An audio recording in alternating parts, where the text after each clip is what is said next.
And we are live. Hey, everybody. I know not everybody is on quite yet, but the recording has started, and I'm excited for the July happy hour brought to you by your friends at the LinkedBanker, as well as WSI Digital. So Eric Cook here, and I am looking forward to seeing who shows up today for our conversation. So looks like Coleman is right on. Good afternoon, Coleman. How's it going, my friend? It's going good. It's a little hot here in Texas, and Yes, we've been having way too much rain. But I can only imagine. Are you close to any of that craziness that's going on right now? probably about 75 miles. Okay. But the river that runs through town here is a tributary of the river that caused the problems, and we've had some issues, but nothing like they've had there. Oh man, yeah. Northern Michigan is pretty boring, which I'm okay with. You know, we don't get forest fires, although the smoke, we've seen some of that. It's, I get it. Right. But the tornadoes and the floods, we got hit north of us with a pretty nasty ice storm this winter, which made the national news. So I guess there's that. But yeah, Weather is a power that we have no control over. And nope. Do not make Mother Nature angry, because you will not win that battle. No, not at all. So, hey, if you are on the outside and you're interested in sitting where Coleman is and joining us, I put a little blurb up there. So if you visit www.thelinkedbanker.com/happy hour, you'll see a couple of options. As you scroll down, you can click on the one on the left that will give you the ability to join the restream. That will put you in the waiting room, and I'll see you hanging out, hopefully, and we'll get you added so that you can come up on stage and chat about whatever it is that you want to chat about. Hopefully it's not going to be a show entirely about weather. But that usually is a good conversation starter. Well, I missed last month, but one of the things I wanted to chat about is I know you had a lot of conversation about crypto. Yes. And particularly, from the last couple of banking events I've been to, it's been a hot topic in the discussion. Primarily, and you may or may not know this, but Texas actually approved creating their own digital currency in the state of Texas. Because that's what Texas does, damn it, right? Yes. just in case we're going to just separate from all you. Exactly. Well, hi, Jim. Bye, Jim. And I'm assuming hi, Jim, when you come back. But the big concern is these banks has been. We're getting an echo from you, Jim. Is that me? No, I think we're getting an echo off of Jim's camera and his microphone. So let's see if we can. Yeah, we're gonna mute you, Jim. So just come back on camera and give us a wave, and we'll let you back in. So I think you were getting a double whammy on your microphone there. Anyway, crypto, and we did touch on that. So continue. Tell me more. Well, again, I was at a Texas banker. I was at an Ohio and North Carolina bankers, and the discussion was it might be great and it might integrate into the banking system. But you can't lend it out, and the deposits wouldn't be viable for lending out. So it's going to change that dynamic. You're not going to lend someone so many Bitcoins to build their surgical center. Exactly. I have heard of platforms back when Web3 and crypto and the blockchain, it was more of a dynamic collateralization system where you could put your Bitcoin up as like a share loan, and it would check the price dynamically and make sure it had certain thresholds as it related to loan to value. And if it triggered a certain point, there were calls and other sorts of automations requiring prepayment or at least down payment of principal balance to keep those ratios the same.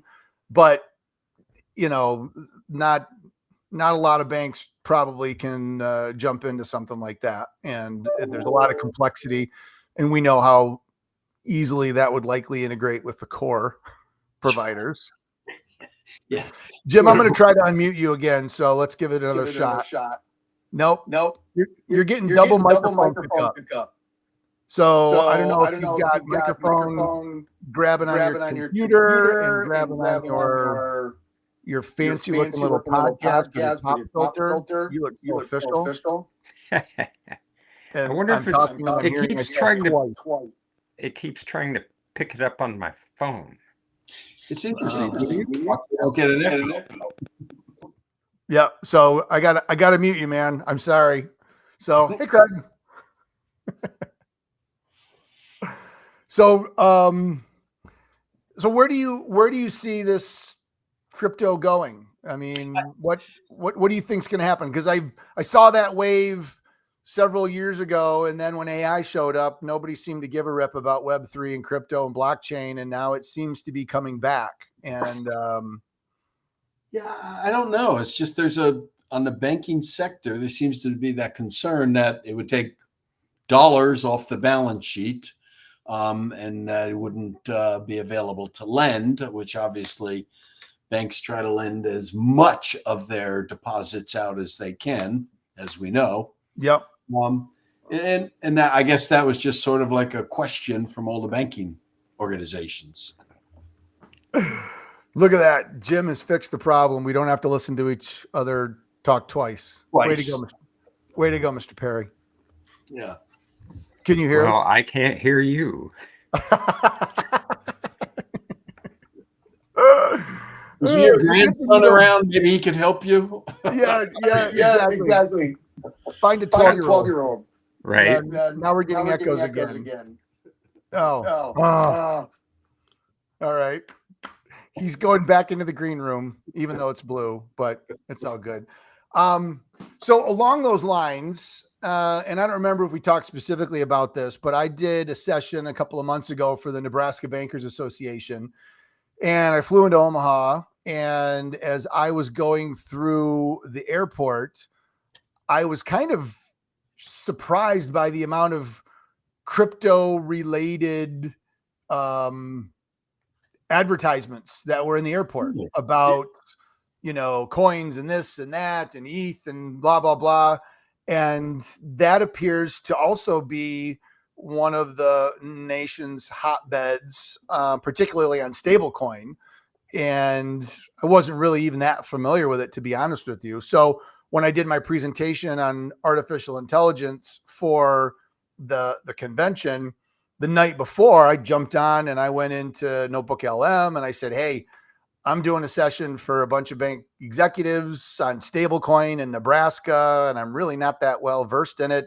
Tell me what I need to know. And it generated a really nice brief, shared a ton of information, and then I clicked the magic button and it created this awesome audio overview. So I had like the 17-minute podcast interview style audio conversation that I could listen to, and I played some of that for them. And I think there were a lot of eyes that were opened, because most people don't think of artificial intelligence as that sort of a research tool. They're thinking of it as, it's going to write a blog post for me, or it's going to analyze financials, or it's going to prove bias and make the wrong decision on a loan, request. But as a research tool and something to help you learn and understand and comprehend, it's got some really amazing capabilities. All the different platforms do. But the audio overview really helped me get an understanding of what it was. And then I could have some dialogue with it about what are the risks to a bank? What are the advantages to a bank? Why would a bank want to do this? Why would a bank not want to do this?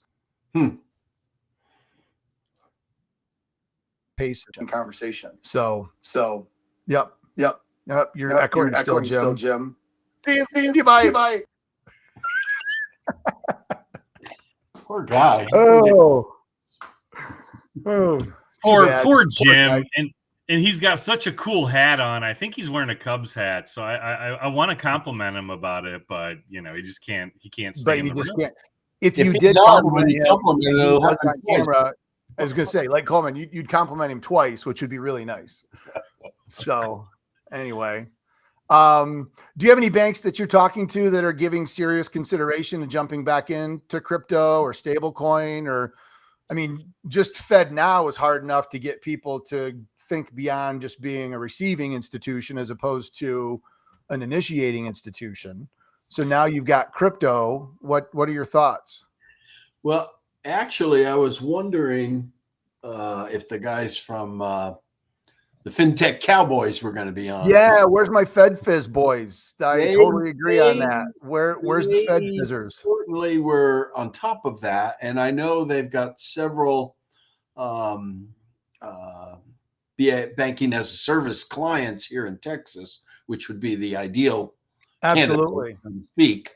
Yep. And there are a couple that I think could be involved, but if they are, it's not public knowledge. Yeah. Yeah. So, oh, sorry. I just had to push this one out there. Yep. I'll be sure to pass the feedback on to the folks at Restream. Although, we do have 2 people that are using it just fine. So I'm not sure. I don't know. Maybe it's a pet cat problem, problem in chair, not in computer. Yeah. I had an IT guy that used to tell me that. Jim's going to unfriend me on LinkedIn now and tell me to go away, and I'm going to officially be blocked. So sorry about that, Jim. But Joe, back to the Notebook LM from an educational and a learning perspective. So getting obviously some nice affirmation there. It's a pretty awesome tool. And I think I might have shared this maybe on last month's, but we do some AI work for a couple of banks. And in one of the discussions, we were doing a round robin of what your favorite part of AI has been over the last several months. And you would expect everybody to say Copilot, Microsoft, because that's the ecosystem they have to be in. The Chief Technology Information Security Officer said Notebook LM. Picked not only a non-Microsoft product, but a Google product, which most banks don't even let in their firewall, and just is totally in love with Notebook LM and how it helps him learn and understand and comprehend all the things that he has to learn and keep up with. So extra validation there. And just for the record, Jack Hubbard loves him some Restream. So Jack, if you want to really piss Jim off, why don't you hop into the live stream and you can come up on stage and show him how easy it is. And we can take it from there. God help us if Jack comes up and it echoes. God help us. I will have hell to pay. So if anyone else would like to try to come up on stage, all you have to do is go to www.thelinkedbanker.com/happy hour and click on the Restream link, and that'll get you to this link. And hopefully you'll be able to join us and actually be part of the live conversation. So, So Craig, we've kind of railroaded right over top of what you maybe would like to chat about on all this crypto stuff. But appreciate you coming up on stage or in the room or coming live or whatever I officially want to call it. But it's good to have you here. What do you want to chat about? What's on your mind? Yeah, you didn't mention Perplexity. I've subscribed to Perplexity as an AI tool. Perplexity is freaking amazing. Love that. Yeah, I love it too. I'm trying to coach my wife up into using it, and just, I think like we've talked about before, like a lot of people use AI like a Google search, but I actually was on a long road trip, and the gentleman I was sitting next to works for Microsoft, and he's part of the many people here in Augusta, Georgia that are a part of the NSA, national security, double secret probation, can't talk about anything they do. I have all these friends. I have no clue what they do for a living, and they all think what I do for a living is hocus pocus. So it's kind of interesting, but he was CIA and one up them. Yes, that's right. Well, they can all check me out because they're all DOD guys. You're screwed. Yeah. So, but he was using Copilot and really kind of teaching me up on it and having like a full conversation, like analyzing my industry. Where's marketing headed? What can people do? What can people not do? And it was so amazing. I'm gonna continue to mirror him when I can, to keep getting upskilled on Copilot, because I thought it was pretty cool. I like that it can do graphics. Perplexity doesn't do graphics, but it sources everything. And then if you really want to take a deeper dive, you can click on the sources and see where it's pulling from. That's what I really enjoy about that AI platform. Yeah. So if you're using Perplexity and you have the paid version starting at $20 a month, they have released a new feature in Perplexity, which is referred to, it's labs. So when you go to Perplexity, there's little 3 icons at the bottom. You've got a little light bulb. The Perplexity Labs gives you the ability, and that does have some graphical capability. It's not going to be as like, give me a picture of a golden retriever on a boat wearing a cowboy hat, which is my standard prompt that I like to use whenever I'm generating an image, just to get an apples to apples comparison over time. But Labs gives you the ability where you can dive in, and there's a variety of preset templates. So you can do like financial analysis, strategic planning, content generation. And on the financial side, it'll do graphs and charts and stock stuff. I mean, it's like phenomenal, where you've got almost PhD level analysts right at your fingertips to be able to do stuff for you. The deep research functionality in a lot of the other platforms is somewhat similar to that. But it's a pretty powerful tool, and Perplexity was one of the very first ones to offer up the citations, so that you knew that it wasn't, hallucinating, or AI BS is what I sometimes refer to it as. So you could validate where it was actually coming up with the information for its answer. And so that was nice. And some of the other ones have come up and started doing that as well. The other feature that I really like about Perplexity on the paid plan is the Perplexity pages, where you can do an analysis, grab some info, get some research, and then up in the top where you've got your bookmark functionality, you can go in and it gives you the ability to create a page, which then looks like a blog post, but it says curated by your username. And then you can send that link to people, and it looks like you actually wrote a blog post, but you've just curated it through Perplexity. All right. Pause. We have a 70-plus-year-old celebrity in the waiting room who is doing his hair right now. And I just want to make sure we all cross our fingers that Jack will not echo when I let him in the room. So let's give it a shot. And here's Jack. So Jack, doesn't look like we're echoing at all. Can you hear us, Jack? Ooh, so there's like, I'm we're echoing. halfway. You're echoing? Well, you are. But I don't hear it on our end. Coleman, do you hear it? No. See? So it's a little bit better. Okay, so maybe you vindicated Joe. Restream sucks. A little bit. Jim. What's that? Jim. I call him Joe. The other market. Insights guy. Yes, I'm familiar with a 3-second delay because I used to be on the radio and I would swear all the time. Did they invent the 3-second delay for you, or was that already in existence before you came along? Yeah, both. Good. So did you just get off of the golf course in order to join us? That's what I'm curious on. Maybe.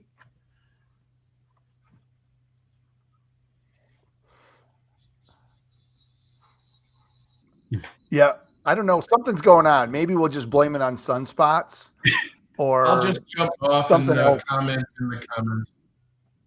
There we go. All right. So Anonymous.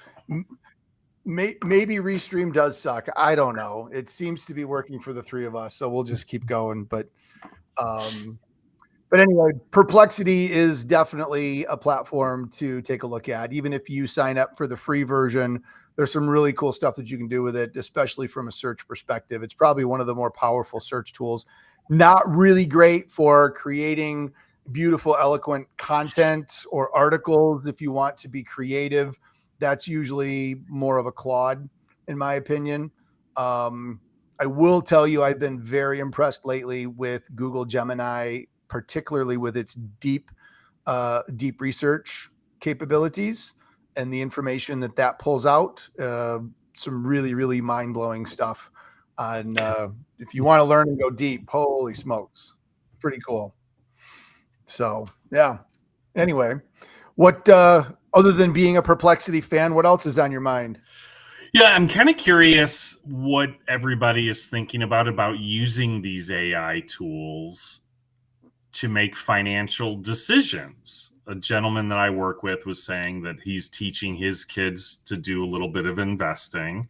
They're doing it through the Greenlight app, and they were using, I think, Grok, the ex Twitter one, to pick out stocks. To me, that seems a little, I guess if you're just putting a little money, seems a little scary. But this is a gentleman on my team that I know at one point had a Series 7 license, so I think he's pretty sharp. But I'm just curious what bankers and former bankers kind of think about what people are doing there. As it relates to Grok, or just using AI to make, financial decisions or manage your portfolio, I guess. Gotcha. Coleman, I'll let you jump on that first. If you got any thoughts. I don't. My wife manages our portfolio. And she is not artificial. That's smart. And very intelligent. Smarter than Coleman, too. Yeah, exactly. I haven't seen that. I've seen some bank apps that allow you to be a small investor, $20 here, $50 there into various funds and things, but I haven't seen any AI application of that. But I'm not looking for it, and not on that side of the fence anymore. Yeah. Right. I don't see any vendors hawking it at any of the trade shows I've been to in the last 90 days. Right. Yeah. I think I'm just going to take a peek in. There was that app where they were marketing it as they follow Nancy Pelosi's portfolio. I don't think that was through. I saw that, and they don't fully type her name out. They mask her name, but everybody knows who they're talking about. That is, it's not just Nancy, but they've grabbed other politicians that allegedly have insider knowledge, and they seem to do really well with their stock trades right before certain things happen. And so if you're catching what they're doing and you mimic that, so yeah, I've seen that as well. Not played with it before, and I know one of the things that typically makes in the AI world, AI doesn't do calculations. It historically didn't. It's getting better, but 2 + 2 in the early days, you would get the wrong answer, and you would think, being a super intelligent solution, that it would not end up doing that, but it didn't. Some of these deeper research tools and the labs within Perplexity, if you're starting to look at historical trends and giving it analysis, if you know what you're looking for and you know how to ask, and it's like anything else prompting wise, when you're having a conversation with it, the more you give, the more direction you have, the clearer you are in your instructions, the better the response is going to be. And so if you have the ability to do that because you know what you're talking about from an investing and a financial perspective, I think you can get some really good information because it can crunch through all of that data and comparative information. Mm-hmm. But it's still going to definitely require human involvement, unless you just have enough money where you're, it doesn't matter. And, set up an account for $200 and let it go. That's how I got into the world of Bitcoin. Is I'm like, I'll put $200 into PayPal and buy some Bitcoin and see what happens. And I'll ride it till it goes super high and brag to all my friends about how much money I could have had, and then watch it go right back down into the toilet probably. But it is what it is. So, but I'm just running a stock analysis on a publicly traded company just to see what kind of a result I get. And it's got about another 4 or 5 minutes to go while it does its research. So I don't know if that really will be the case or not, but I can share with you what I get out of that. So, yeah. As it relates to Grok, the only thing that I know about Grok is I have a friend that has the paid version of X, which entitles him to get access to the unhinged version of Grok, and she is really nasty. So he sends me audio files, and wow, those are definitely not suitable for work. And so Fair. unhinged is the appropriate term for that. Deep down inside, I still have the humor of a 13-year-old boy, so I think they're pretty hilarious. But it definitely is not something that you would ever come anywhere close to using in a professional environment. I can guarantee you that. Right. Guarantee. So, yeah.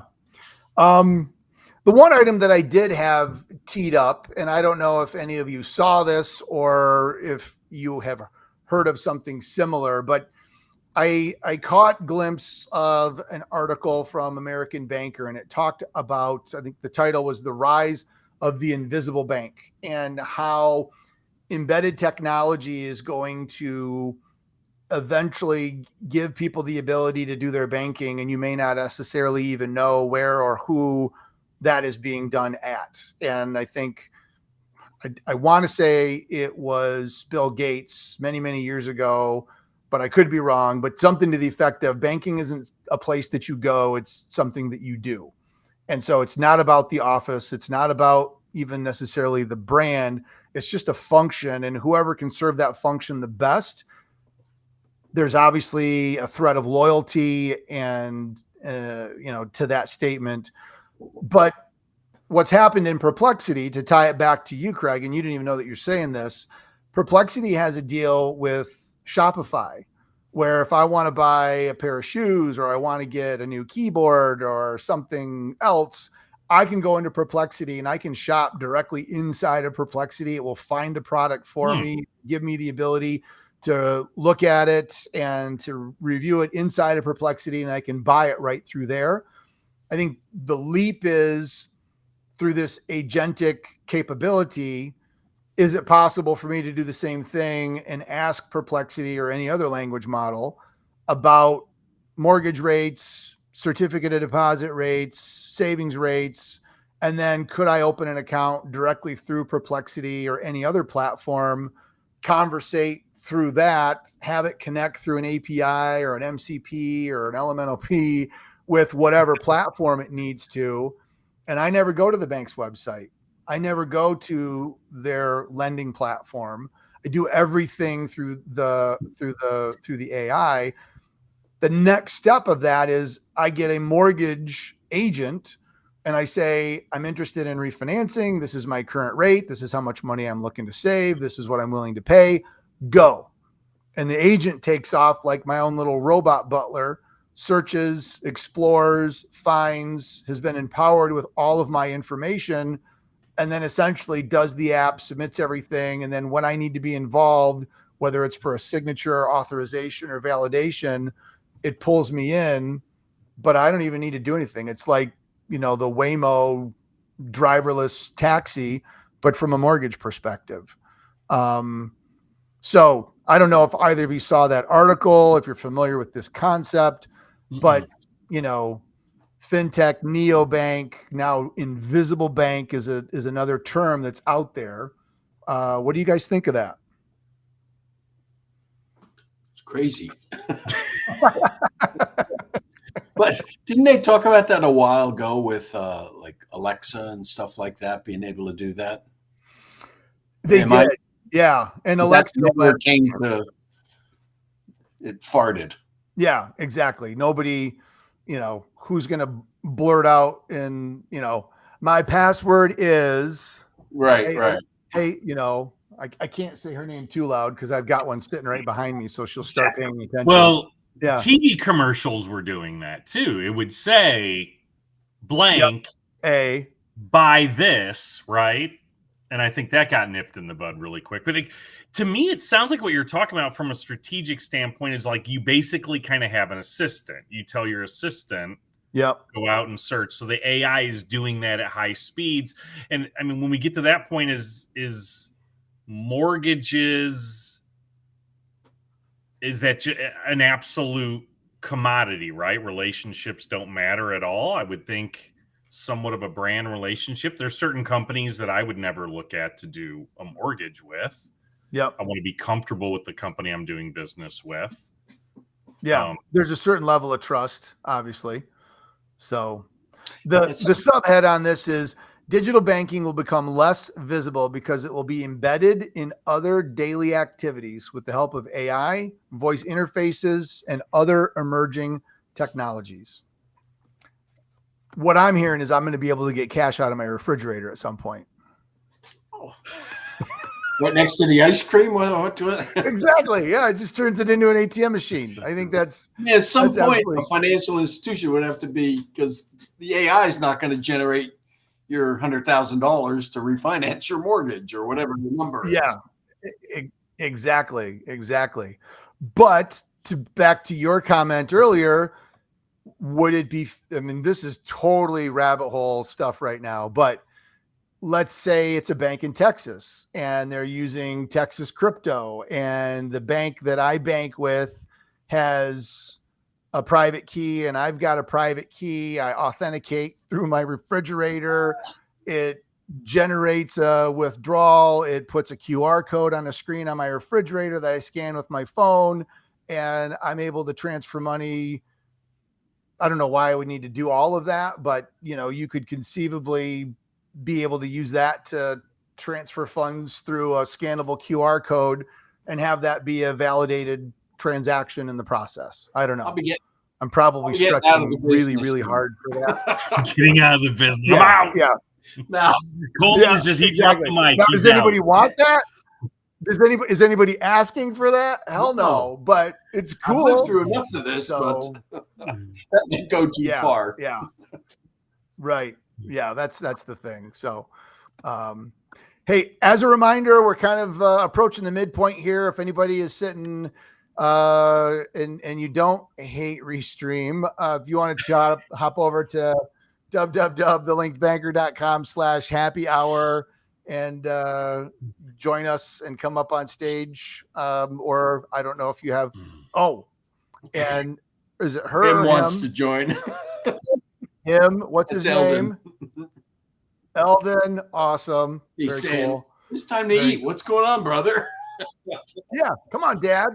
It's food time. Ours are across the street playing in the water right now, so they are totally content not eating, and as long as they've got water. So,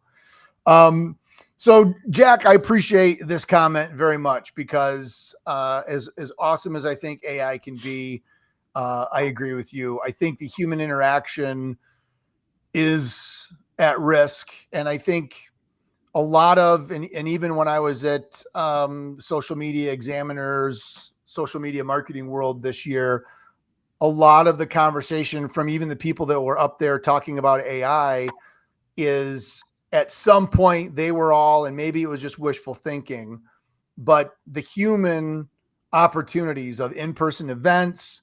One speaker, Molly Mahoney, awesome gal, did a really good session. Her whole message was, humans own the weird. AI can't be as weird as you are. What is unique about you? What's your quirks? What's your idiosyncrasies? Lean into those, not only because it's really difficult for AI to replicate that, but from a branding perspective, if you lean into your weird, it's going to make you more human, but it's also going to repel those that don't appreciate that. I talk a lot about Metallica. I am an avid mountain biker. We've got golden retrievers. If you like country western music and you think cycling is stupid and you're a cat person, maybe we're not meant to be friends. And that's okay, because you can't be everything to everybody. And she talked a lot about how leaning into the weird allows for that separation to happen faster, so that you don't spend your time with people that can't appreciate you, that don't want to do business with you. And Allison Netzer and Liz High wrote an amazing book, Think Like a Brand, Not a Bank, that leans into that as well, about understand your niche and be okay with the fact that you're not everything to everybody. And even if you're not going specifically at that individual with your particular focus or goal, They can still choose to do business with you, but it's going to give you that, who do you really, really stand for? And in the age of AI, I think there's a lot of really generic, homogeneous, really smart and educational content, but it's got no personality. And I think people are going to really start to crave that, and really hope that happens.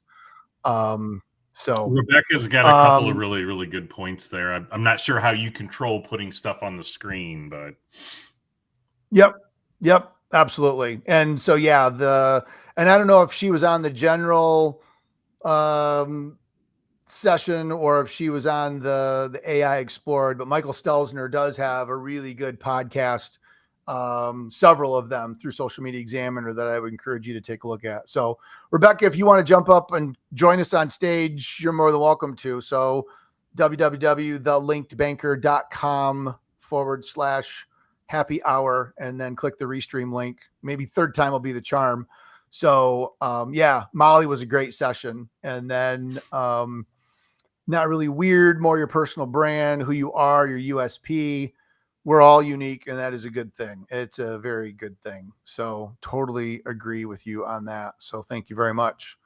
But yeah, see if you can come up on stage and join us, and then we can chat on other stuff too. So yeah, that's a great point, Rebecca said. When I first started Full Throttle, my director, we went to a couple of conferences, and he's like, "Why do you always say something about being from Augusta?" And I go, "Because it's good for at least one person to ask about golf and the Masters, and just to have that for someone to feel comfortable and approach." I thrive on interpersonal interaction and communication, so any way that makes it comfortable for other people to initiate that, is good. But Yep.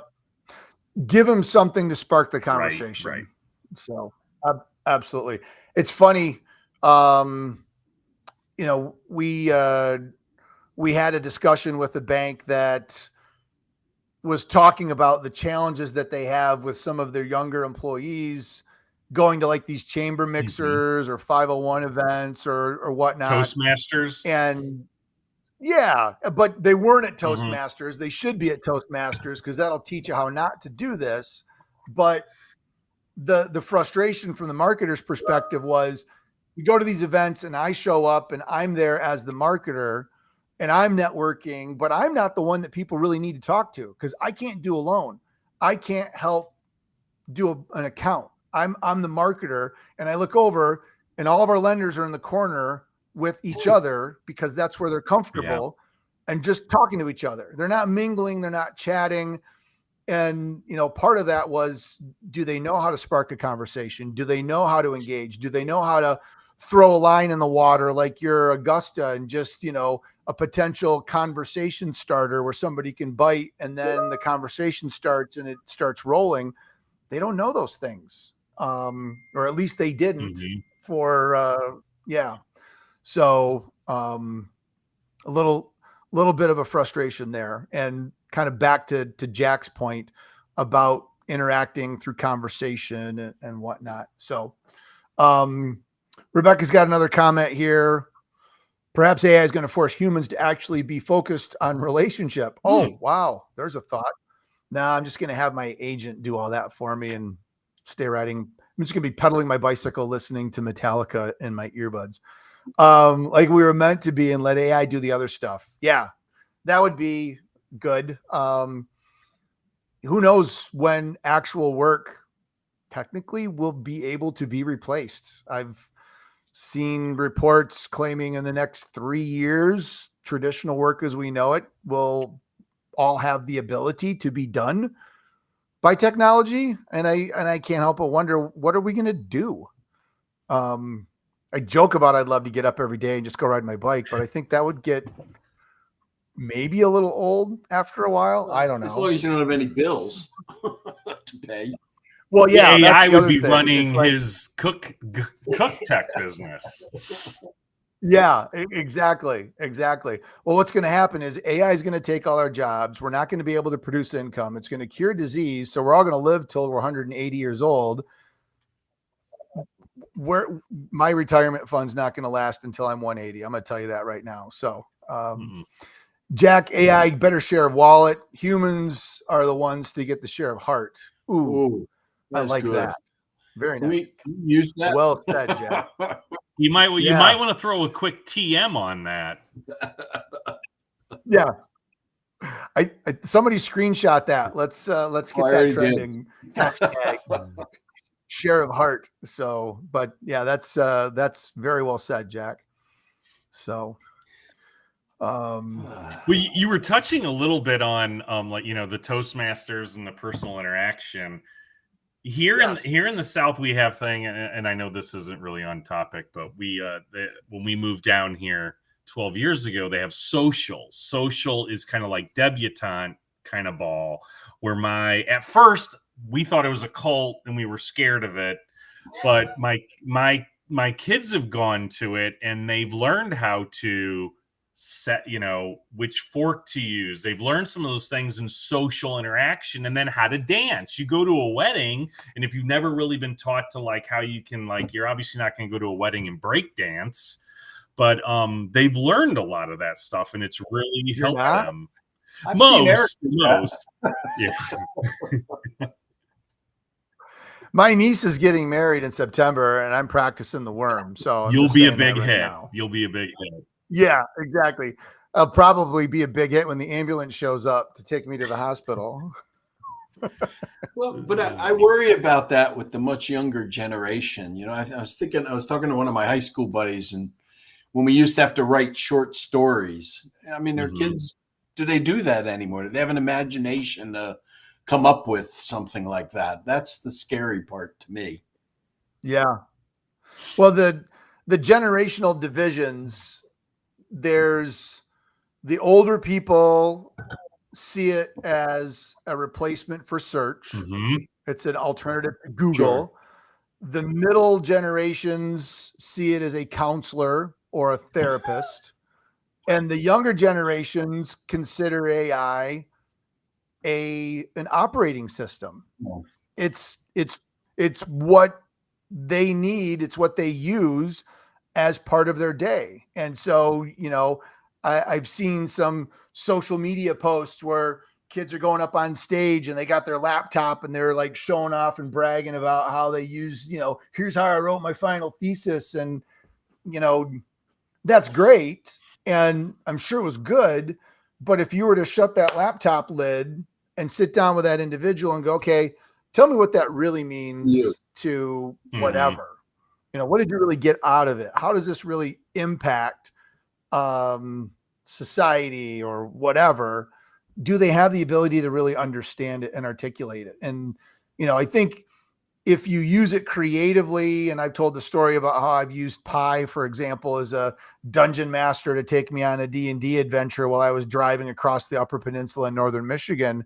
And that was a lot of fun because it sparked creativity. It gave me opportunities to share things and respond and kind of banter back and forth. And it made me feel like I was back in middle school with my buddies, you know, in their camper in the backyard, you know, rolling dice and drinking Mountain Dew and eating Little Caesars pizza. And it brought back those memories. And I felt that there was a lot of creativity with that.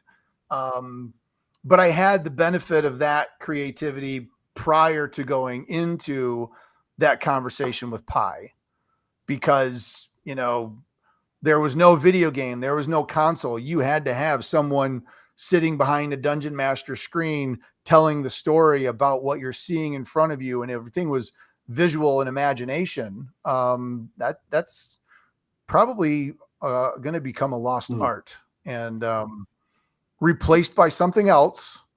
And I realize as I continue talking, I'm sounding like the old crotchety get off my lawn guy, but you know, I could see that. How do you tell a short story without your computer or your Chat GPT app? Go. Could they do it? And is that even a valuable skill anymore? I don't know. Yeah, you know, I've never been able, you know, I've always been more witty, maybe not big focused creative. for me, I feel like it can give me that opportunity to pull together different creative ideas, and then AI can help me put it together in a holistic way. If that kind of makes sense. Rebecca was taking us into the Matrix. Did it work? It Awesome. did.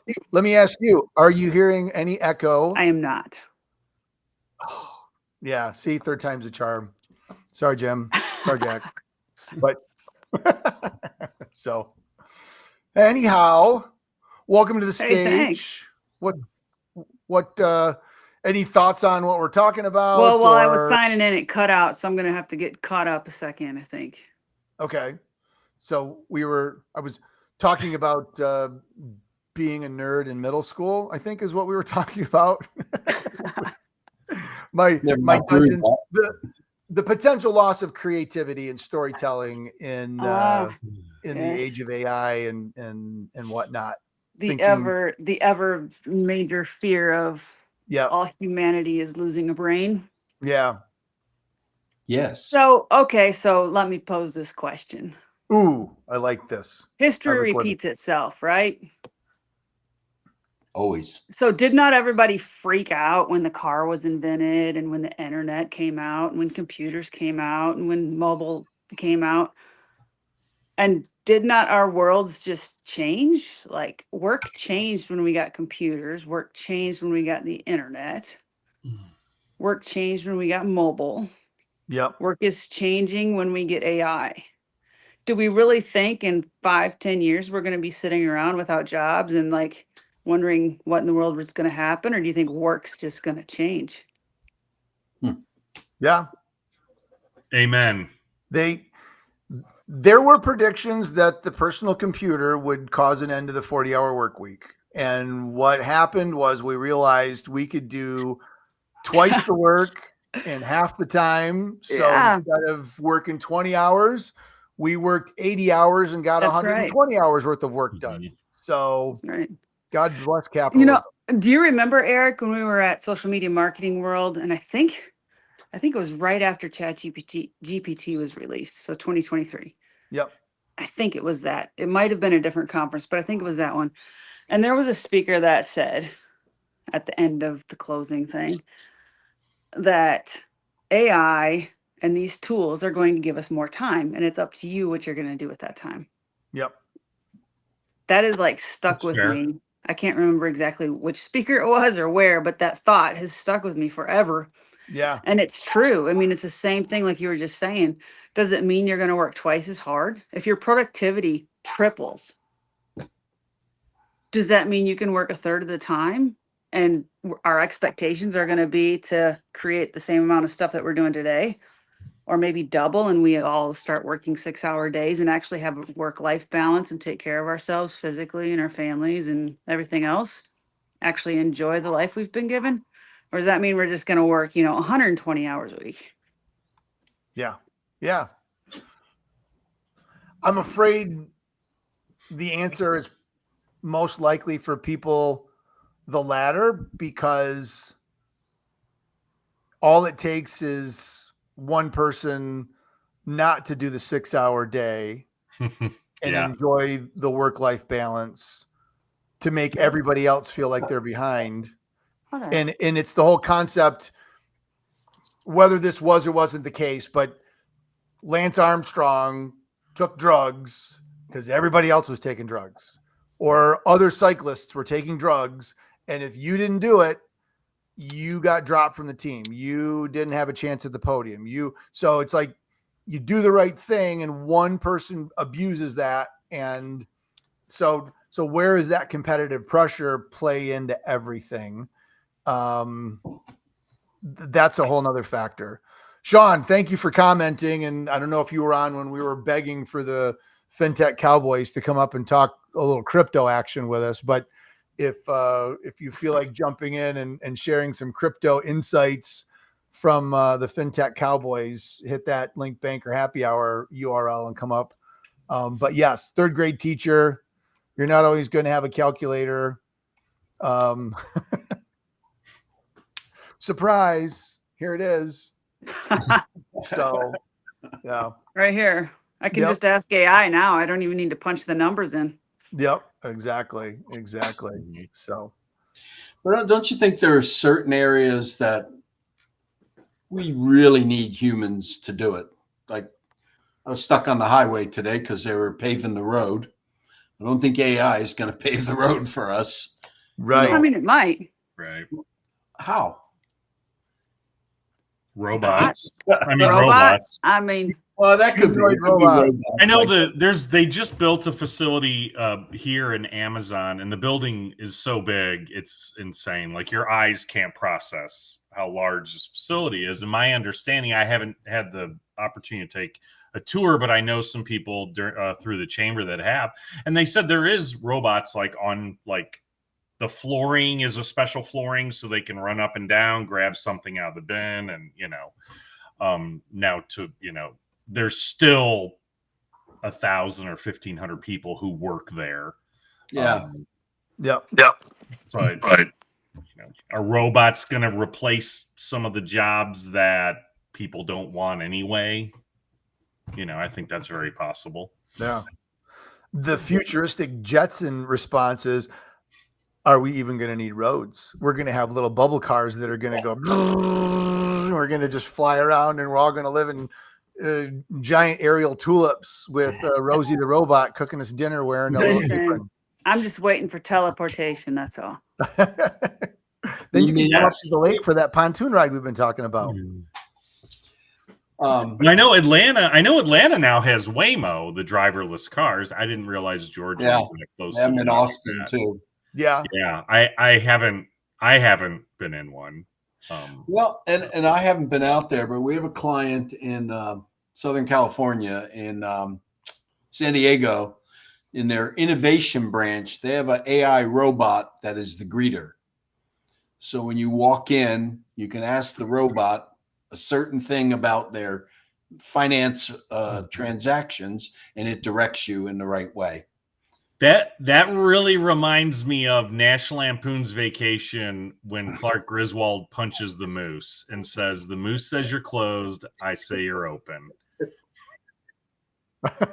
Yeah, her name is Callie.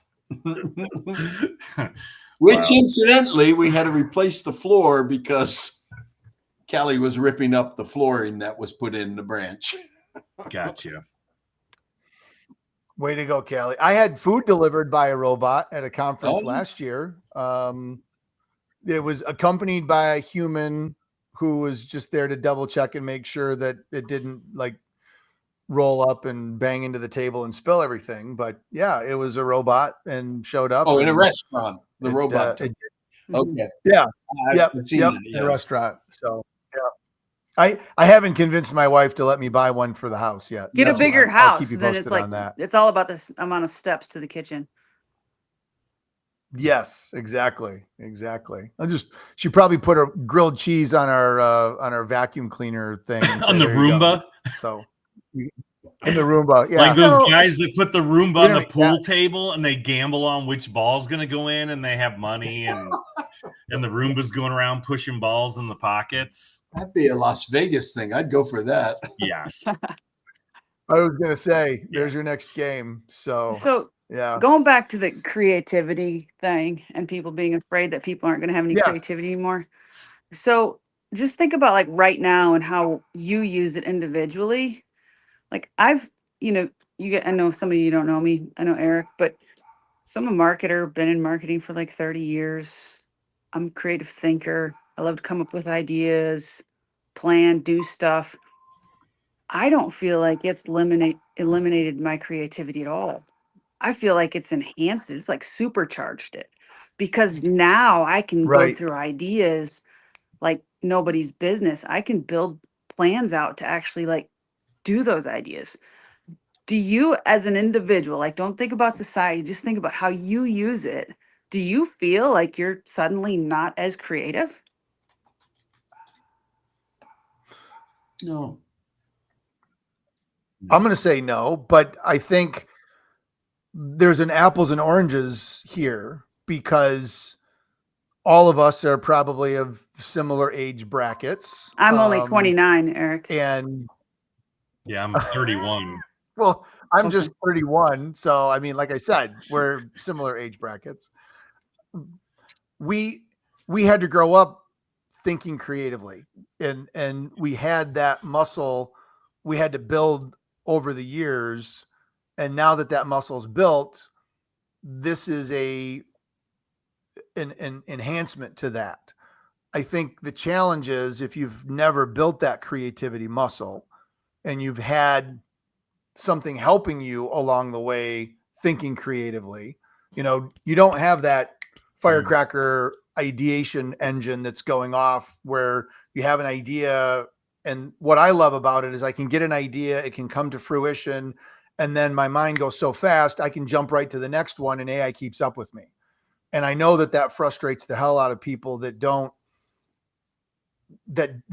think that way. And not that that's good or bad. I'm not saying that anything's better or worse, but that creativity, I can go into a large language model and throw stuff and come back with it and look at things. And, I'm always looking for the different angle, the future, sometimes maybe too far down the road, but AI allows me to do that. So I feel like it's empowered me to do those things better versus being frustrated like I can't get to things fast enough. But to Coleman's point, if you've got someone that's coming up to school and they're leaning on this and not understanding what goes behind it, we all learned long division. We understand what that means and numerators and denominators. But if you don't have that basics, how valuable is calculations going to be Maybe for you? Those basics sorts of change things.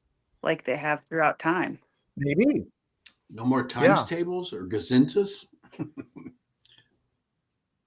All right, I don't know what a gazinta is. Sorry. 4 goes into 16 4 times. That's a Jethro Bodine rate. I was going to offer you a bless you because you sound like you just sneezed, but I get the gazinta now.